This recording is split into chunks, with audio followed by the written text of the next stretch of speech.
Howdy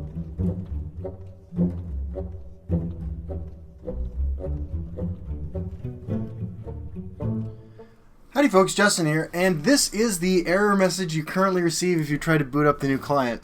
You know, we're only like 12 hours into downtime or whatever. We're told to expect 24, so that's pretty reasonable. But, I mean, it's a good first look of what we got going on here. You can even see the Sparky Pants logo, which is, of course, new. Let me move that real quick so you can see that better. There you go. So we're going to take this opportunity to do a little bit of a talking video.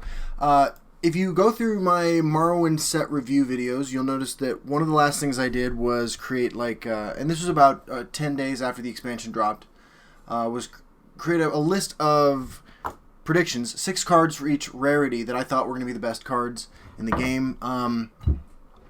And so today we're going to review my picks and see how right or wrong I was, which should be a fun exercise. So let's move Notepad to the top. Yeah, this is called How Smart Am I? Morrowind Edition. Okay, so these were my picks for the top 6 most playable, most powerful common cards in Houses of Morrowind. I have Redoran, and they are in order from least to most. We have Redoran, Battle Spear, Spirit Knife, Gavel the Ordinator, Hlaalu, Oathman, Lower Canton Smith, and Nixox. On this one, my top 3 all see constructed play pretty regularly. I would go so far as to say Nixox has been meta-defining. Although it's worth pointing out, when I made the video, no one was playing Hlaalu and no one was playing Nixox. Nixox saw some like niche play as like a really funny thing to pull out with your altar to gain some tempo. Redoran, Battle Spear, Spirit Knife, and Gavel the Ordinator, of course, have dominated Arena, and one of the reasons why Crusader, Hlaalu, and Redoran are so incredibly powerful in Arena. So I'm going to go ahead and say that I did pretty well with this. You know, Gavel the Ordinator and has seen a little constructed play from time to time. I think probably could see more play and it would be reasonable. But, you know, Spirit Knife, again, sees a little constructed play. Sometimes it's in singleton decks on the ladder. Redoran Battle Spear is a card that I was pretty jazzed on, but didn't really end up fitting. I mean, while I think the value is there, I don't think it fit into anything that anybody was actually going to be able to play. So I'm pretty happy with my predictions for these common cards. Yeah, so far it looks like I'm up for a pretty good start. Let's move to rares. Again, in order of most powerful, although all 6 are obviously powerful, I have Ash Berserker, Old Velothi Assassin, Telvanni Catspaw, Awakened Dreamer, Feasting Hunger, and Indral Mastermind. So let's get one out of the way here. Feasting Hunger obviously ended up seeing no play in Constructed. It's reasonable in Arena, where it can be pretty good, but it's still not great. But yeah, that's a 3/3 for 3 with Guard that gains you 1 life for each enemy creature. I thought it would be great in a deck like Midrange Monk or Midrange Life Gain Crusader, and it just ultimately wasn't. So that was a huge swing and a miss. Old Velothi Assassin definitely sees quite a bit of play in a number of decks that can play it, both as a defensive tool, as something to pull out with Conscription in various decks, as an aggressive creature in some warrior builds, so I think that one I nailed. Awakened Dreamer has been great in Arena, but has not seen a ton of constructed play, although it has seen constructed play, so I'm on the fence about whether I was successful or not with naming that one. And then Telvanni Catspaw, again, sees some play. I was much higher on Telvanni as like a value deck, value class, than I was on the Conscription and Nixox combo decks, I have to admit. But Catspaw does see a little play, but probably less than any card on this list except for Feasting Hunger. Maybe tied with Awakened Dreamer, maybe a little more in Awakened Dreamer. It's tough to say. As midrange Dagoth and gets more midrange and aggro Dagoth get more popular, Awakened Dreamer, of course, will see more play because that's where it sees most of its action now. And then we have Ash Berserker and Indral Mastermind. Again, a couple cards I would say are just meta-defining. Ash Berserker is the reason you play red in aggressive. Well, one of the big reasons you play red in aggressive lists in the Houses of Morrowind era, and it has been absolutely bonkers. I don't even know if it's unbalanced. It's certainly a pushed card. It's certainly very, very, very, very good.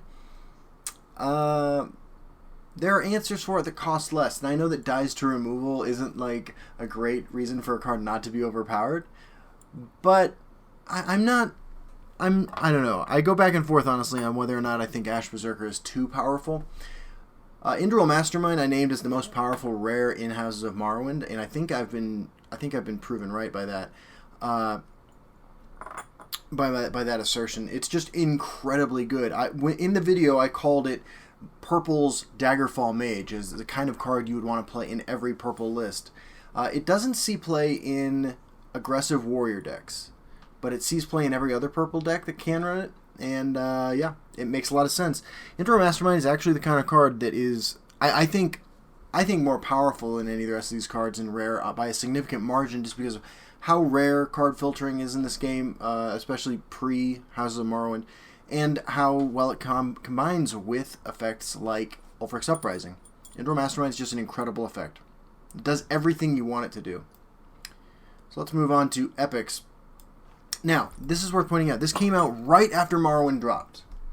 And on this list, I include Mudcrab Merchant, a card that saw no play for like a few months after I released this list, although I was playing it. I mean, but like, I nailed Mudcrab Merchant. This is a card that went on to get nerfed. Its power level is too high.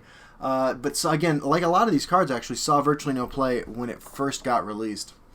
So I'm glad I was able to hit that one. Also on this list are Hlaalu Sharpshooter, False Incarnate, a three-way tie with Hand of Dagoth, Haunted Manor, and Devath's Experiments, Tel'Vos Magister, and Corner Club Gambler. Corner Club Gambler, another card that didn't see a lot of play at first.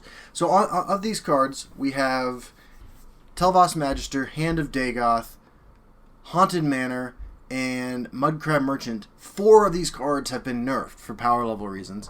And then we have Hlaalu Sharpshooter and Corner Club Gambler and Devath's Experiments, all of which see a lot of play. Devath's Experiments, of course, part of the Nixox combo again. And then we have False Incarnate, where I was totally wrong. I really thought that aggressive red decks would want a 4 Magicka, 5 power creature that negated life gain. Maybe this is because I was kind of high on life gain Monk and Crusader in general. This is a prediction that I made that went, obviously I was completely wrong about. And I thought False Incarnate was going to have a huge role to play as sort of a way to stop those shenanigans.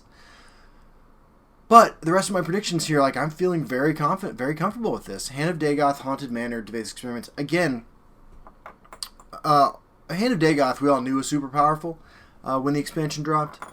But Haunted Manor is not a card that, again, saw any play for initially. And Devath's Experiments either, really. Yeah, Corner Club Gambler, again, a very powerful card. I think a very balanced card, actually. Obviously, it's a great top deck if both players have stalled out the board, but I'm pretty happy with my choices here. Hlaalu Sharpshooter is a card that in a lot of lists has just straight up replaced Earthbone Spinner. In my review, I said it was usually going to be a better Earthbone Spinner, particularly because a 2-3 body that does nothing is usually better than a 3-2 body that does nothing, especially when it costs 1 less. And there are going to be situations where you needed to evaluate it based on its ability to do nothing when it hit the board. Mudcrab Merchant still playable as a 1-2. It was obviously a 1-3 when it was released. And yeah, Hand of Dagoth lost point of toughness. Haunted Manor costs more. Tel'Vos Magister has the most elegant balance change I've ever seen.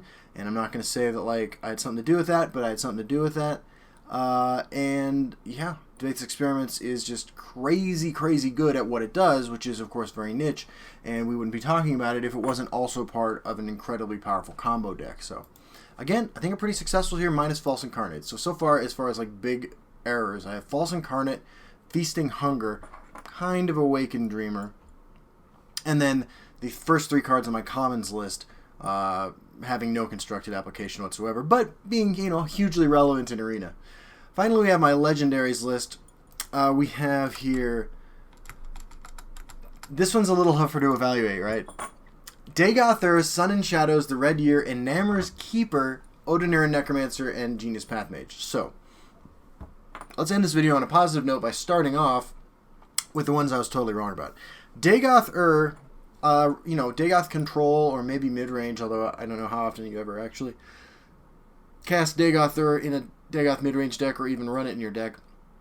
Dagoth did not end up being a huge player in this game.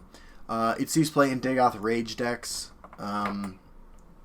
which are, playable, but not great. Didn't ultimately end up having a very big impact in the game. Sun and Shadows, kind of the exact opposite. It's in every Telvanni list. Well, okay, I take that back. It's not in every Nixox combo list. It's in many, but not all. Some prefer just to go with Laneth, but Sun and Shadows, I think, can be particularly useful. The Red Year, again, it sees play in every deck that could run it, right? Like every red-based deck that is interested in a board wipe runs the Red Year. And I really, again, I thought that Life Gain Crusader, for instance, was going to be a deck that would play it. Didn't end up panning out. It's certainly a very powerful effect. It's one that, it's a card that we'll see play until the end of time, or it rotates out or whatever, because it is a massive red board clear, which is sort of a unique effect in this game.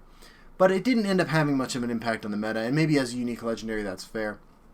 And Amber's Keeper is, of course, the card I was most wrong about in my legendary rankings. I just thought an Amber's Keeper was going to be such great value as a 4/3 for 3 in red, or a, 9 or 8, 9/3 in red. I'm sorry, in blue. I'm a little, I'll maintain that an Amber's Keeper is a good card, but it just doesn't fit anywhere. There are certainly archetypes that, if they receive future support in other expansions, an Amber's Keeper could see play. I know I've seen like Person of Secrets, who was one of the players at QuakeCon, one of the top 16 players at QuakeCon, run an Amber's Keeper in Aggro Mage, I think, or Prophecy Aggro Mage. I'm pretty sure that is the thing that I've run into in the ladder. So while its power level is there, it just never saw any play. So my apologies if you crafted them based on my recommendation a couple days after Morrowind dropped. And finally, we have Ordinary Necromancer and Genius Pathmage. And I think I nailed this one, honestly. I think these are easily the two most powerful legendary cards in Houses of Morrowind. Sorry about the phone message right there. But yeah, these cards have seen just absolutely incredible amounts of play. Including when they're not doing degenerate things. They're both just very, very high value 6-drops.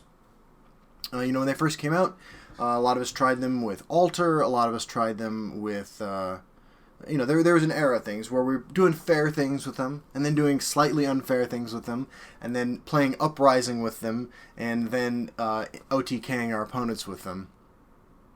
But yeah, Ordinary Necromancer is a pretty unique effect in the game, immediately pulling things from the discard pile to play. Sees play in a whole host of decks: Scout, Telvanni, Redoran, Warrior, Doomcrag Warrior sometimes runs it. Just an overwhelmingly valuable, powerful card. Both because of how its cost and what it does, and because of its, like I said, unique effect. Finally, Genius Pathmage is, of course, part of the Nixox OTK.